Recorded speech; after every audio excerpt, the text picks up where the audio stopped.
To be in the line of succession, they have to be born by Meghan Markle. It has to be Prince Harry's child. They can't use a surrogate. And so people are saying, we deserve to know if these children are in the line of succession. All right, get ready because what you're about to hear isn't a tabloid rumor or wild royal gossip. It's a full-blown scandal that could shake the foundations of the British monarchy. A woman known only as D.L. has come forward claiming that she is not just a surrogate for Harry and Meghan, but the biological mother of their children, Archie and Lilibet. Not a hired womb, not a donor, the actual mother. And before we go any further, don't forget to subscribe to this channel. Right now, if you care about uncovering the truths the media tries to bury, this is the kind of story they don't want you to hear until it's too big to ignore. According to DL, she was approached discreetly in late 2018 through a private fertility clinic tied to high-profile clientele. The offer was clean, silent, and generous. Carry 2 children, agree to full anonymity, and receive long-term compensation in exchange for never speaking of it again. It was all supposed to be invisible, but something changed. Because now DL is speaking and she's bringing receipts. We're talking signed NDAs, hospital records, financial documents, even photos of her inside a Colorado hospital on the day she says she gave birth to Archie. And if that's true, it means the children many believe were born in the UK in a royal hospital under full media blackout might have actually been born thousands of miles away in total secrecy. This revelation doesn't just raise eyebrows, it threatens to dismantle everything Harry and Meghan have said, done, and portrayed about their family life. Because if Meghan didn't carry these children and never disclosed that fact, the lie isn't just personal, it becomes a legal and constitutional matter. You see, the British royal succession is governed by very specific rules. To be in line for the throne, a child must be born of the body of the royal mother unless a surrogate is legally declared and formally approved. If DL's story is true and no such paperwork exists, Archie and Lilibet could be stripped of their titles, status, and succession rights. That's not speculation. That's law. But let's rewind for a second, because the signs were always there. When Meghan was pregnant with Archie, people noticed something odd. Her baby bump seemed to shift in size. It appeared to fold when she bent down.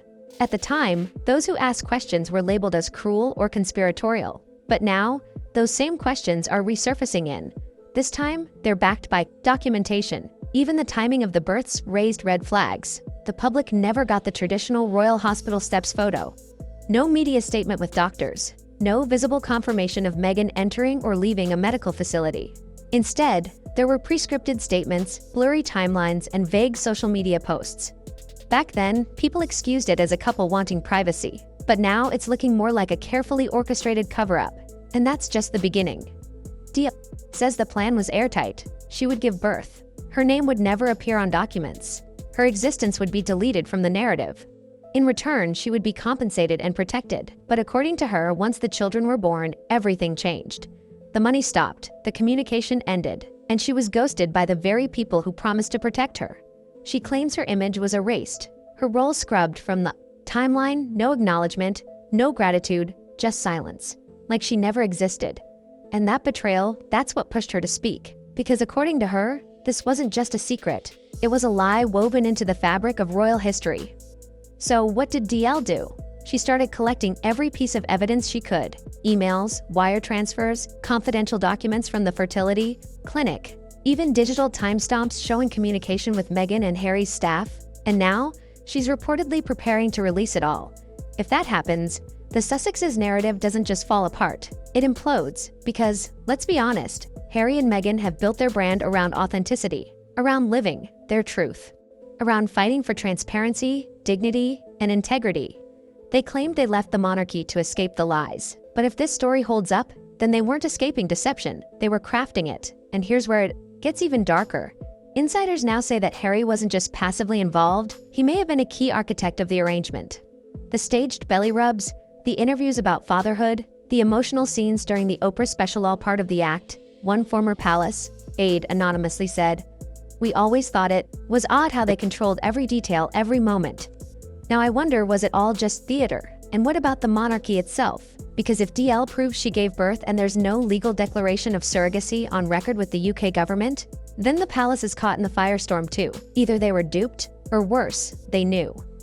Lawyers inside the royal household are said to be scrambling, revisiting every document, every title, every succession note.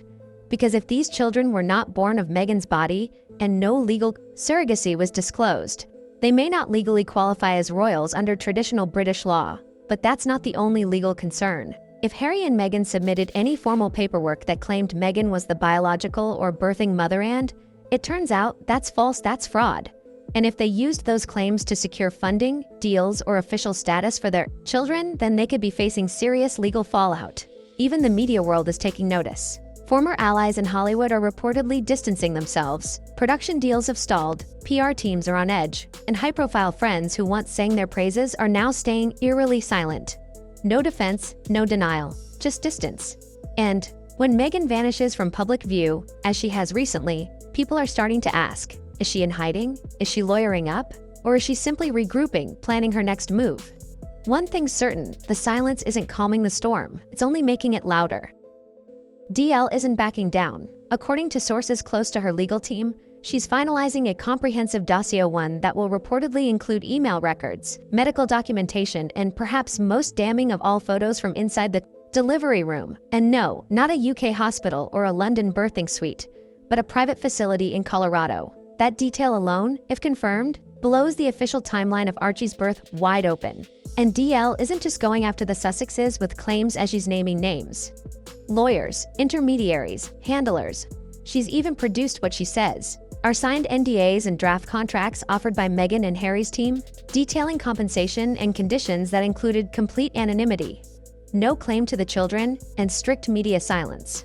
But here's where it gets even messier. DL claims that once she gave birth, she was told she would not be listed on any official birth record. She was told her name had to be excluded for royal optics.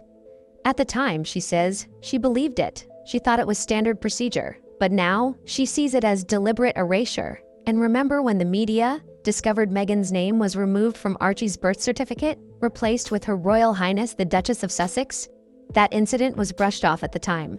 But now legal experts are revisiting that change with suspicion. What if that edit wasn't cosmetic, but strategic, a way to further disconnect Meghan from the legal paperwork? This leads us to a bigger question. Did Prince Harry know everything from the beginning? Was he simply going along with Meghan's plan, or was he actively involved in coordinating it? DL claims he was fully aware, present in discussions, even indirectly approving the arrangement. If that's true, then Harry's image as the emotionally sincere, protect the family kind of guy completely collapses. Multiple insiders have hinted that Harry is currently in a state of emotional collapse. He's reportedly withdrawn from public events, canceled private meetings, and is undergoing therapy to deal with what one friend called unrelenting pressure. According to one royal watcher, he's spiraling. He thought the worst was behind him when they left the UK, but this could ruin him.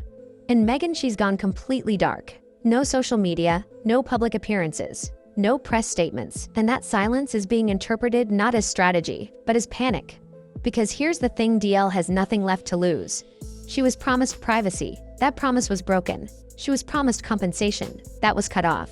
And she says she was psychologically shattered by being erased from a story she helped create. In her words, I didn't want fame. I wanted respect. But when they erased me, they erased part of my identity. And now I'm taking it back. Now, here's where things start to get dangerously real. Legal analysts in the UK and the US are speculating on what would happen if DL's evidence goes public and holds up. Some believe it could force the Crown to review and potentially revoke Archie and Lilibet's royal status. Others argue that Parliament may be dragged into the conversation, initiating a review of succession laws in the age of fertility clinics and private arrangements that the British monarchy has never dealt. With a situation like this, there are no guidelines for retroactively stripping titles from children based on hidden surrogacy. And yet, legal scholars say that the lineage clause is ironclad. You must be born of the royal body or legally declared under surrogacy. If neither applies, titles granted under false pretenses could be deemed invalid. And this doesn't just affect Harry and Meghan. If the palace is found to have looked the other way, or worse, assisted in concealing the truth, then this turns into a crisis of institutional credibility. The monarchy has already endured the abdication crisis, the Diana fallout, the Prince Andrew scandal. But this would strike at its genetic foundation.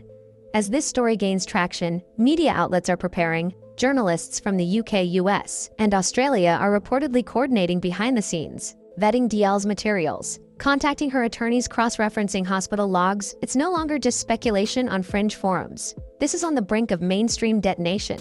And if Meghan and Harry remain silent, that silence will be interpreted as guilt, not just by critics, but by the public. Because when your brand is built on truth and someone accuses you of a lie, this big you have to respond. And the longer they don't, the more the narrative shifts away from control and into collapse. Coming up in the final part, we'll explore what this means for Harry and Meghan's children, for the institution of monarchy, and for every single supporter who once believed in their story. So now we arrive at the most difficult questions, the kind that don't just affect one family, but shake the very foundation of an ancient institution. What happens to Archie and Lilibet if DL's claims are confirmed? What happens when you discover the children introduced as royal heirs, paraded as symbols of a new modern monarchy, might not meet the very criteria required for those roles? It's not about love, not about care, it's about the law, the line, and the crown. Some legal experts are already warning that the monarchy will have to choose between changing the rules and triggering constitutional chaos or upholding them and facing the brutal fallout of stripping two innocent children of their titles and places in history. There's even talk that a special advisory committee could be convened to assess how modern reproductive technologies, including IVF and private surrogacy, intersect with royal tradition. But any such discussion would thrust the royal family into territory it has always avoided: vulnerability, transparency, admission of imperfection. And if the palace chooses silence, if they continue hoping this story will fade, it won't. DL is now part of the public record. Her claims, her files, her voice, they're already shaping headlines. The press won't stop. The public won't stop. And once the truth enters the bloodstream of global consciousness, it doesn't go away. It circulates forever. Harry and Meghan's carefully constructed image of the rebels, the truth tellers, the survivors of an archaic system will be reinterpreted not as bravery, but as betrayal. Every speech about dignity, every moment of vulnerability now looks like performance. And the tragedy here isn't just reputational, it's human. Because if this story is true, then Meghan erased another woman's role in the most sacred act. A person can perform bringing life into the world, not because she had to, but because it didn't fit the story she wanted to tell. And Harry, if he knew and participated, he didn't just fail to protect his family. He helped orchestrate the lie that could destroy it. But the world is no longer sleeping. Former supporters are waking up. Major networks are shifting their coverage. Journalists, once sympathetic, are asking new questions. And behind the scenes, even their allies in Hollywood are said to be privately furious. One former friend of the couple reportedly said this isn't just brand damage, this is legacy damage. And then there's DL no longer, an anonymous woman in the shadows. But the person who may finally force the monarchy to confront the age of modern secrets, whether she's seen as brave, bitter, or betrayed, she will be remembered because she's taken the story back. A story that was never meant to be hers, but always was. So where does it all end? With a courtroom? A press conference? A royal decree? Or does it drag on for months? A slow leak of truth that corrodes every remaining piece of the Sussex brand. Time will tell. But one thing's certain, the spell is broken. For years, Harry and Meghan lived inside a bubble of curated optics and emotional storytelling. But DL's story pierced that bubble. And the truth is now bleeding out. If you followed this story and felt the same disbelief, the same curiosity, or just a hunger for real answers, subscribe to this channel right now. We dig deeper, speak louder, and go where others won't. And we'll be covering every twist in this royal unraveling as it breaks, because this story is far from over. In fact, it might only just be beginning.